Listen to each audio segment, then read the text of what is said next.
Attention, teachers and parents. Communication challenges can impact a child's learning and social development. Imagine a world where every word you speak feels like climbing a mountain, where expressing your thoughts becomes an uphill battle every single day. This is the reality for millions of people worldwide. But there's a lifeline, an often overlooked yet incredibly transformative field: speech therapy. Today, we dive deep into this world with an expert who changes lives one word at a time. Welcome to our session on the wonders and impacts of speech therapy. Hello, everyone. Welcome to the Impact Tree. This is Nivedita Shanmugam. We are thrilled to have one of our guests, Nuwanda Athawuda, who is a speech and language therapist. Ma'am, would you like to describe about yourself? So I'm Nuwanda Athawuda. I'm a speech and language therapist, and also I'm working as a special educator. Yes, ma'am. Thank you. So, ma'am, we'll start with the first question. What inspired you to become a speech therapist? Okay, so I studied speech and hearing sciences at University of California. To be honest, when I joined the program, I did not know much about speech therapy. As I was going through my studies, I found it really interesting and it was fulfilling. So later, I have completed my PGD in special need education at Open University of Sri Lanka, and I'm reading for my masters. Yes, ma'am. Currently. Okay, ma'am. Ma'am, a lot of people don't know what speech therapy is, ma'am. Could you please explain what speech therapy is in detail?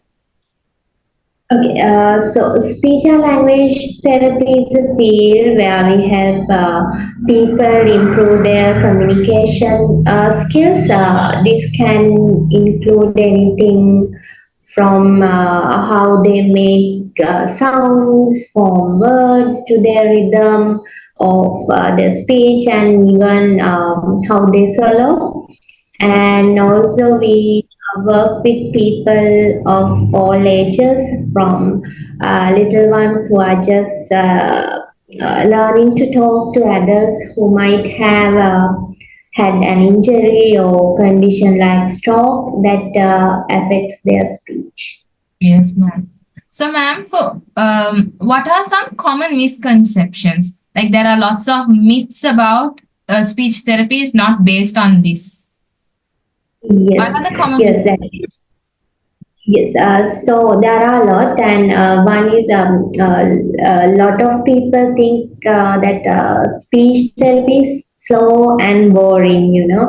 They don't realize that we actually do a lot of work, and every student learns differently. So parents might think we just repeat the same things over and over.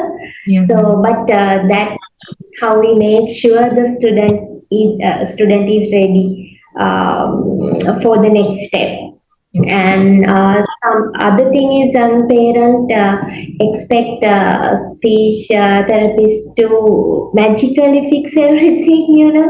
But it is a collaborative effort of parents, the let's say speech therapists and the other professionals who involved with the child, and some and other things, some parents are afraid to have, or they have doubts about using technologies or apps to improve communication skills of children, and but there are a lot of evidence and first-hand experience on using apps to improve communication skills of children. Yes. So, Ma'am, there may be a lot of success stories from these speech therapies, ma'am. Could you share one success story which was a profound? okay, as you said, yes, there are many. So I will tell about one of my student. The student I'm talking about the sent to me by a parent of a kid I work with, and the student hasn't been to school for a long time, and he's been to bunch of schools and centers, but they all eventually decided not to let him stay enrolled. So also the student's family is not from Colombo originally, which might have made it harder for him to find us, let's say, a stable school environment. All of these things have hurt the student emotional and social growth. So he came to me and we assessed him and we drew an intervention plan. And mother was very dedicated and she followed all the instructions and guidelines to the dot, and they moved to Colombo and enrolled the child in an international school. Now the student is attending the school consistently, and he is having better social skills, pragmatic skills, and his quality of life has improved. So it's Yes. one story. Yeah. Yes, ma'am. So according to this, speech therapy is not something to be afraid of, but to come forward. Yes, ma'am. Yes. So, ma'am, what are some of the techniques and tools that you use in the practice of speech therapy while doing?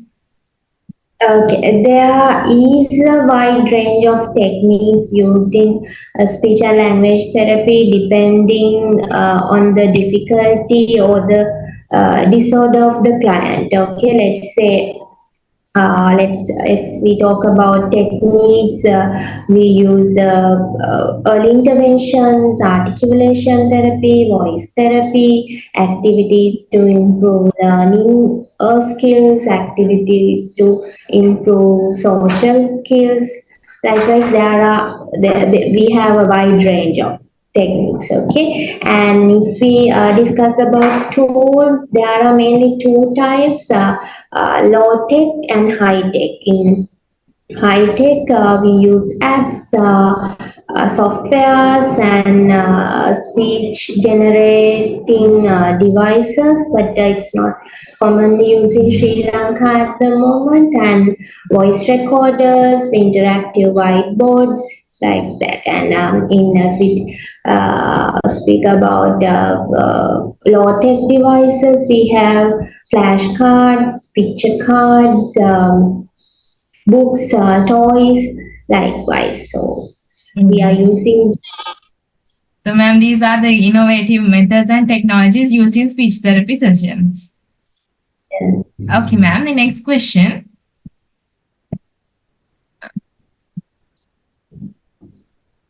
So, ma'am, what are some of the biggest challenges that you face with the clients? Okay, so I mainly work with the kids, so every child is unique. So every child is a challenge. So each child has their own set of specific strengths and difficulties. So we must tailor unique intervention plan for each child and set goals according to their profile. So sometimes we do not get enough support from parents, so that's a challenge. So instead of sticking with the plan and continuing to the best of their ability, some parents engage in therapist shopping. So going from therapist to therapist, hoping for a quick fix. But parents need to understand that in speech therapy or in any form of therapy, as far as I know, we don't have quick fixes, right? Yes, ma'am. So you have to put your time and effort in. Your dedication matters and plays a big part in improving your child's quality of life. Yes, So, and some other thing as well. Speech therapy is an evidence-based practice. So we try something and see if it works with the child. If it works, we continue, and if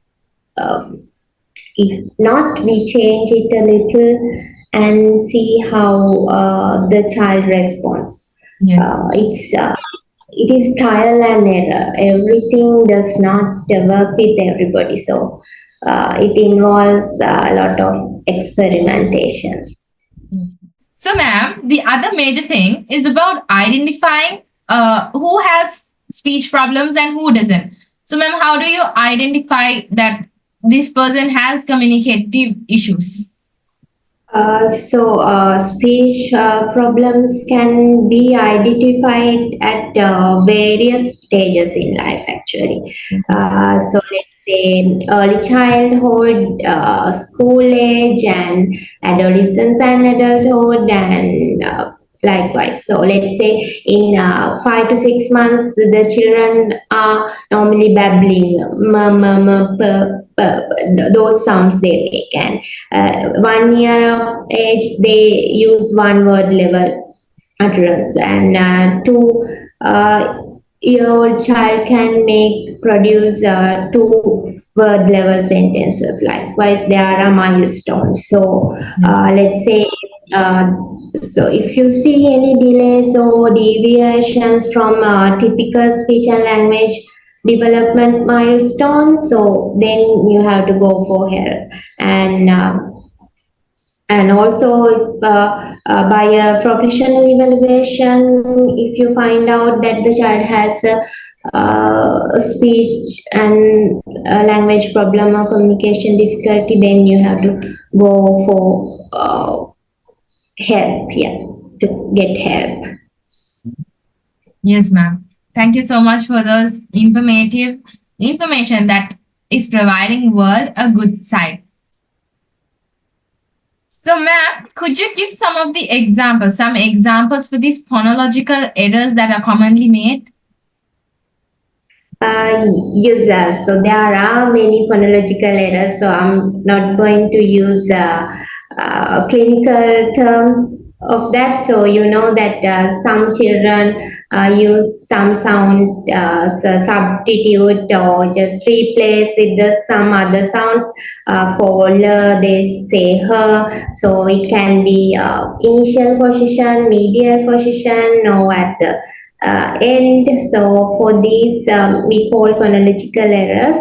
So for that, there's a certain age, let's say before 5 years old age, they can do some errors in some sounds. But after age 5, if they are doing errors, if they make errors in some sounds, so we think it as a speech disorder. So in that case, we have to go for speech therapist and get professional help. Yes, ma'am. Thank you so much for that information, ma'am. Hey there, speech therapists! Today, I'm diving into the fascinating world of speech disorders, specifically focusing on articulation and phonological errors. Let's get started. First up, articulation errors. These occur when a child has trouble physically producing a sound. For instance, they might say wed instead of red because they can't quite form the RR sound.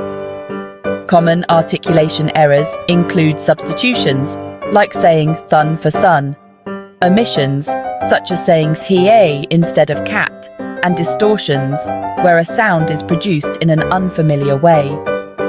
Think of a lisp, where S sounds more like TCS. On the other hand, phonological errors are a bit different. These happen when a child understands the sounds but uses them incorrectly in words. It's more about patterns than individual sounds. For example, a child might consistently drop the last consonants of words, saying bow for boat and CA for cat. This is known as final consonant deletion.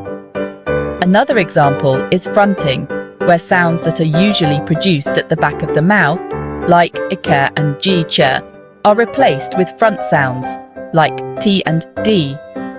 So, cat becomes tat. Now, why is distinguishing between these two types of errors so important? Well, understanding whether an issue is articulation or phonology based helps tailor the intervention approach. For articulation errors, practice with specific sounds and mouth movements can be effective. Phonological errors, however, might require pattern recognition and practicing sound contrasts. Here's a quick tip. When assessing a child, listen carefully to their speech patterns. Are they consistently missing certain sounds or substituting one sound for another? Identifying these patterns can lead to more effective and targeted therapy. So, there you have it. Articulation versus phonological errors in a nutshell. Remember, each child is unique, and the key is to understand the underlying issue to provide the best support. Thanks for tuning in, and keep making a difference. So, ma'am, what about the stroke? The stroke in the part of the speech therapy. What about that, ma'am?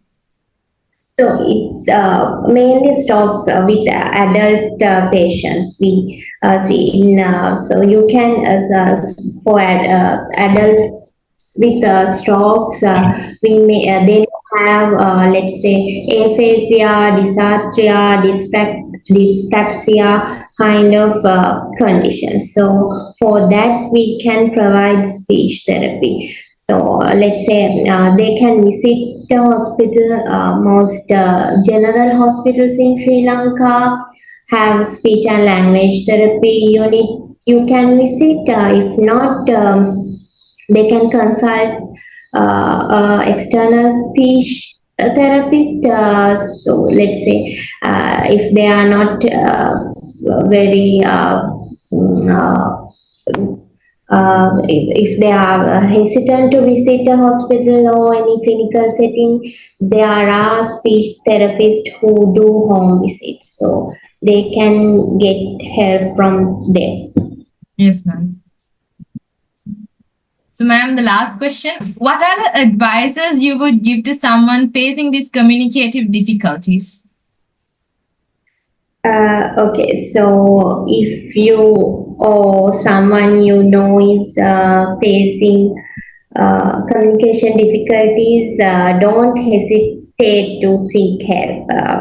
Early identification and intervention are key for supporting children with communication and learning difficulties or any other neurodevelopmental disorders such as ASD, autism spectrum disorder, ADHD, attention deficit hyperactive disorder. So, delaying assistance can make it more challenging for us to provide effective help. Yes, ma'am. Thank you for all those wonderful tips and educational pathways, ma'am. It's been enlightening talking to you. Any final thoughts you'd like to share with the audience? So as I mentioned before, if you are having any problem, you have to seek professional help. So go for it. So that's it. Thank you so much, ma'am, for your time and your insights. We hope this session has shed light on the incredible world of speech therapy and inspired many to appreciate and support it, ma'am. Thank you so much for joining this, ma'am. Thank you for having me. Okay, ma'am. Thank you.